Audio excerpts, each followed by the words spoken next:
Hey guys, it's Shane with Fly Solo. Today I'm going to do a quick video on how I plan my trips for fly fishing solo. And it's pretty quick and simple, so I'm just going to kind of run through everything that I look at before I actually go fishing, kind of the research phase. So we're going to start off with a windy app. We're just going to check the wind. The wind is kind of going to determine, whether or not we can go and how we're going to have to fish. Okay, so let's just say, for example, like what's a good day here? Yeah, let's take a look at Monday. Uh, Monday seems to have pretty low wind. So let's say I'm off on Monday or whatever, and I want to go fishing on Monday. So we're just going to look around here. You can see at the bottom of the screen, we have, blue and green all up and down the coast. That's what we really like to see. That's a really low wind day. Just a little bit of green. That's like a perfect day. So Monday seems awesome. Now it looks like later on Monday, we have some yellow and some red creeping in. That's kind of normal. We have a little wind in the afternoon, especially in April. But all in all, that's a pretty mild day. Now, if we're having these, the yellow here is like about 11 miles an hour. Once it starts getting orange like this, it's probably more towards 12 or 13. Um, that's kind of the edge of where we want to be at. If we're in 10 to 12 mile an hour winds, we're probably going to be looking at drift fishing versus poling. So I like to look for those days where we can pole effectively, and that's going to be 6 miles an hour or less, something like that. So we really like those days where it's blue all day. But if we get the green and the yellow coming in a little bit, we may have to drift some flats, but that can produce. That's not a big deal. Even though I would prefer to pull in perfectly windless conditions, that doesn't always happen, especially not in April. This month has been so windy. So let's say Monday looks pretty good wind wise. I think we're going to go. The next thing I'm going to look at is Google Earth. And so, I'm up here in the Tampa Bay area. So let's see. I base this, first off on kind of how far I feel like driving.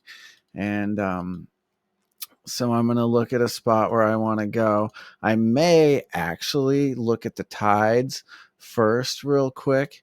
So just kind of get an idea. This is like Stump Pass. So that's kind of right in the middle of the Gulf Coast. So just so I kind of see where the tides are and like what time of day I'm going to want to go. So I know I'm going to want to kind of be there about this time of day to catch this tide moving up like this. So I'll base my drive. Like if I want to be there at 7 a.m. and I want to leave at, 5, then I can probably go anywhere 2 hours away. So that just gives me an idea on Google Earth that I'm going to kind of keep it within a couple hours of here where I live. And from there, I'm just going to kind of look at places that look like they have a lot of area of shallow water, because that's where we're going to be able to sight fish. That's where we're going to be able to see. So places like this, where the water's shallow, and then we have some mangroves around. That looks really good. And so as I'm looking for new places, I'll just kind of go down, and some of them are different, right? Like this place here has a pass right here. So it's got some deep water and some access to the Gulf, but here it's got some nice shallow water, and it's easy to see those fish over a clear sand bottom like that. So that might be a really cool place to go check out. Even though it doesn't have mangroves around, you'll see some big snook and possibly tarpon cruising in through there, and you might get some really good opportunities to sight fish there. I'll just go down. This kind of looks a little neat right here, but there's not a whole lot of area. You can hit this right in here, but you're seeing more deep water than you are shallow water. Now, right in here kind of looks a little better. All right, that doesn't look too bad at all. So let's zoom in for a closer look. One thing I notice is there's no pass. For a long time, we don't have a pass. Now, that doesn't mean I'm not going to go, but it's something I'm going to consider. This actually looks pretty good right here. So you have a decent area of flats that we can pole around and or drift if it's a little windy. We've got a nice deep channel running through here, some backwaters that we kind of go exploring maybe. This all in here looks pretty good to me. This is Blackburn Bay. I actually one time saw a really big snook like right here and almost almost got him. I wasn't actually fishing, I was pulling, but um, huge snook. Uh, this looks pretty good right in here, all down in here. That's all sight fishable. We can pull through that and sight fish. So I'll keep going down. This looks kind of good right here. We got some nice mangroves, and this is probably really easy to see fish on, so it might be a good thing to hit someday.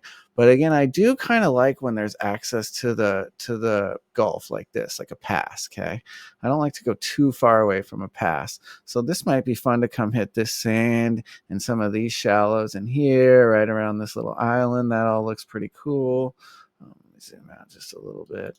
So we keep on going down, and then so I know that this is like about an hour away from my house. So probably don't want to go too much further. And then I see, like, let's just say, for example, that I wanted to go to this place because we got a nice pass. We got a lot of channels. We got some decent mangroves around and a big area here of flats that we can fish and channels on both sides. And so I've fished this numerous times before, so we'll just use this as a good example, okay? So I'm going to go fishing here. So then let's go back to the tides, and we're going to type in, oh, it's actually already on Stump Pass. Okay, so we have this set to Stump Pass, which is where that is. And so we're going to look at Sunday, which I guess maybe this shows me the whole week. Okay, good. So which one? Well, let's just pretend that this day here is Sunday, okay? When I'm normally doing this Tide app, I have it on my phone, and I have this app right here. And so it looks like this. It's like a little more clear and a little more clean to me, but this one works for our purposes right here. So let's just assume that this day here is Sunday, okay? So I know by this tide coming up, I want to be in the flats and fishing on this upslope and or this downslope. Now this happens at night in this case. So for the purposes of this day, we would want to fish from like about right here to up in here. This movement where that current's really moving through is ideal. Okay. And then we're going to want to kind of hone in on this height, typically, about 0.5 or maybe a little less to 1.5 is going to be the best place to see fish. But you can see today up around 1.5, it's pretty slacked off. So we're going to want to be looking right through here.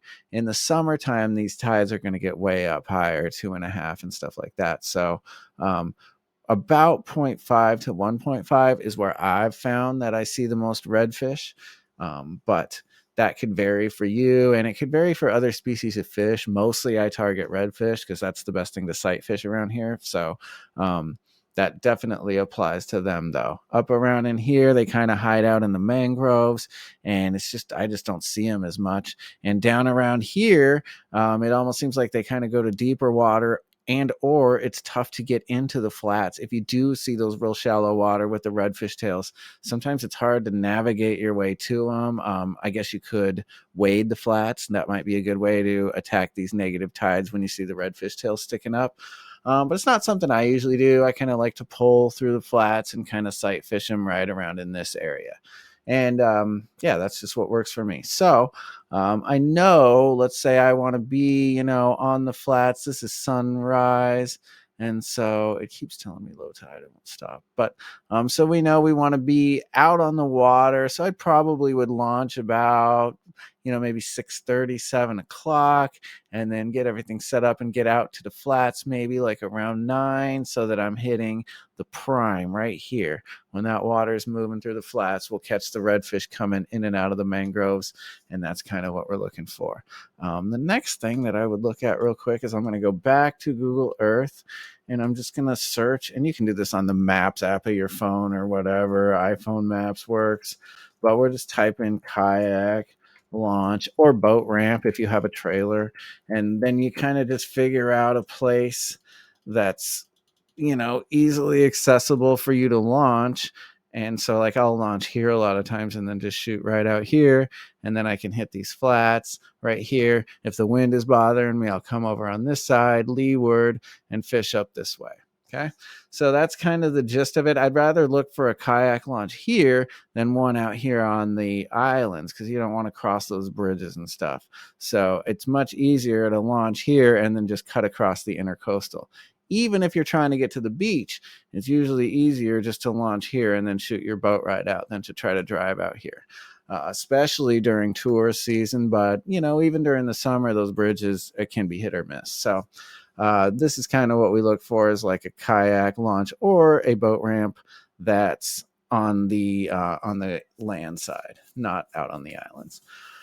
And that's about it. So I'll plan, then I'll just go back and kind of see how long it takes me to get there. I'm planning on getting there at about 6:30, launching at 7, maybe being out on the flats at 8, 8:30, whatever, something like that. Things always take a little longer than you think, but we know that if we get out there 8, 8:30, we're not going to be missing that main water movement in the flats. Okay. So that's kind of how I'll plan it. I found that way I waste the least amount of time.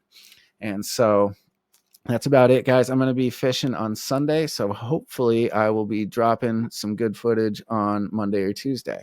I'll talk to you guys next time. Bye.